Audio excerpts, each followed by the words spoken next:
Hello YouTube, this is Dinosaur D123 here, coming at you with another video. Today we are talking about the new colony patch that came out over the last few days, discussing the changes that this may have on Last Titan Standing as a whole. This will be covering anything that can regard to either anti-Titan weapons, Titans, core build time, stuff like that, as well as things that would adjust loadouts or tactical abilities such as like hollow pilots and all that. So starting off, we're going to be talking about the core percentage change. Now, for every 100 damage you do, instead of getting 1% core, you will be getting 0.75%. So you get a 25% less core per 100 damage you do, which means you're getting core build time 35% slower than before. Um, However, the other part of it is you're still getting 1% core for every 500 damage that is dealt to you, which will definitely help you out. We're going to start this match and start showing off some other things, such as the changes to Titans like Scorch. So for Scorch, what they did was they increased the normal shield duration for not when you're not running the Infernal kit, so that your Flame Shield will now last 6 seconds instead of 4, making non-Infernal shield builds more viable. Um, they changed the battery map or battery map areas for maps with 3 batteries. So for Eden, Kodai, uh, Colony has different batteries because Colony just came out. Dry Dock, any maps like that, those are all going to have new battery locations, which we can show in this video. So real quick, I just want to show you where the batteries are on Colony while I'm showing the core percentage change. So before, you would be getting 20% core for 2 arc waves because it was 2,000 damage, but now instead you're only going to be getting 15%. Uh, the other change for an anti-titan weapon, the charge rifle, the charge hack is now a rapid fire for a 1 second charge time instead of an instant shot, and I believe they also changed the charge time on the normal charge rifle.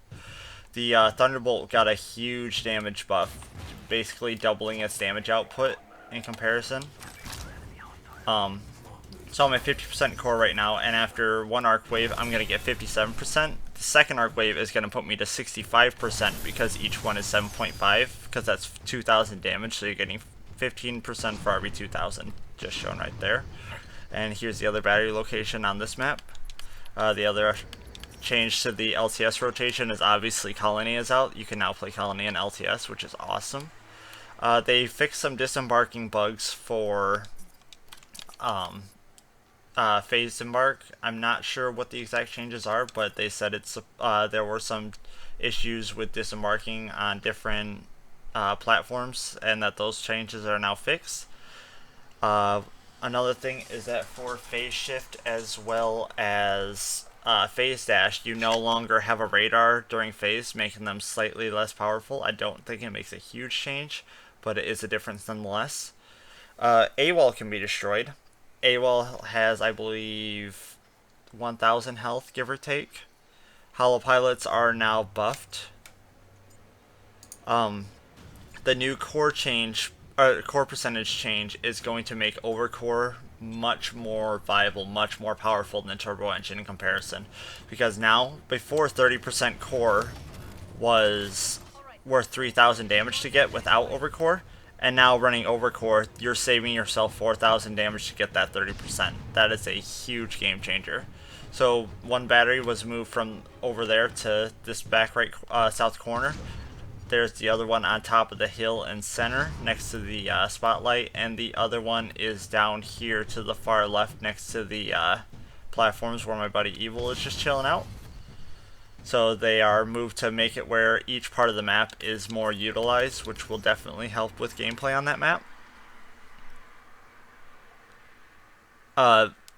Batteries are also much more powerful because the 20% core that you'll get from batteries is unchanged, and that makes it where that. But beforehand, if you don't get that 20% from the battery, you have to do 3,000 damage to get that, which makes batteries more powerful in a way because the core change is much more important than it was. and also makes it where punishing people for pulling batteries doesn't help you as much because you're going to get the same amount of health off of them, but you're not going to get 30%, 40% core from dumping your abilities on them like you did before.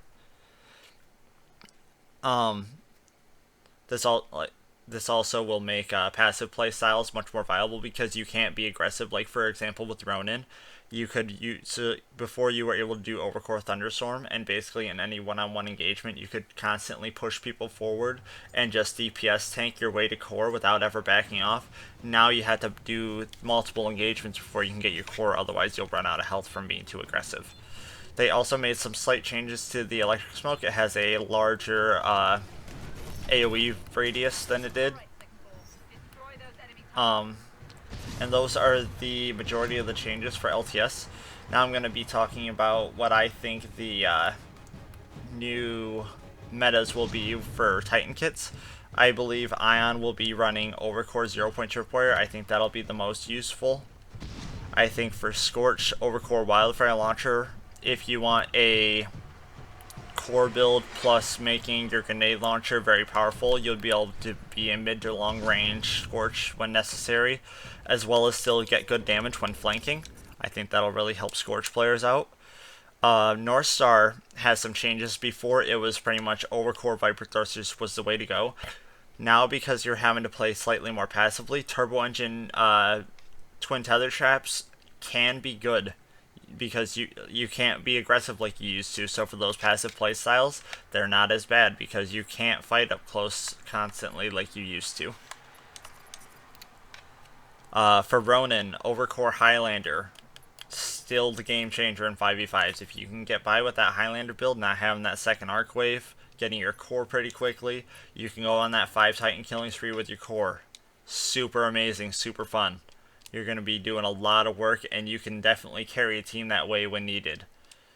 Even if you're fighting against good players that really know what they're doing, that damage is going to shine on your team, and it's going to be completely game-changing. For a less aggressive build that wants more survivability, that way you can make sure you survive long enough to just get your core, that way you'll have health to use your core when you get it, is Turbo Engine Anomaly or Overcore Anomaly, depending on if your team is positioned properly or if you're in a good position so that you can safely disengage and re-engage with a hit-and-run playstyle as needed. For tone, I still think Overcore Pulse Echo is going to be really good, even though with the core change, you're going to be getting your core less often, and the damage is going to be lowered from not running Baraka Barrage, but you're going to be able to get that passive damage, keep your health up, and get your damage off safely. But if you're going for a slightly more aggressive, more damage output build, go with Overcore Rocket Barrage. Evo, go ahead and back away from your AWOL real quick so I can see how many shots it'll take to destroy it. So yeah, 3 shotgun shots to destroy an AWOL. That's definitely much better. I don't think AWOL is going to be nearly as cheesy in LTS. But yeah, Overcore Rocket Barrage. If you want more damage one-on-one, you want when you're in people's face or when you're getting those 3 locks, you want to be able to out DPS them, Rocket Barrage is going to do the trick, but Pulse Echo will be safer damage. You're going to be exposed less, you're going to take less damage for the damage that you're dealing when playing with the correct positions. Next map that got changes was Angel City, and this will be the last 3 battery map. Legion. For Legion, there are 2 viable builds that I'm looking at, which are unchanged, and I don't believe Legion's playstyle will change either, because he wasn't very core-oriented for how he has to play, like Ronin was. So Legion, Turbo Engine, Hidden Compartment, great build. You're going to have core less often, so slightly less pilot control, but if you're good with your power shots, then your power shots can do the trick. This is really good for holding corners. Great burst damage, highest burst damage in the game, highest damage output in the game still. Very strong play style, punishes bad positions really quickly. For example, if a Northstar turns corner, that Northstar is going to die before it can turn around. The other build that I really enjoy and find very useful is Overcore Enhanced Ammo Capacity. This allows you to hold one position.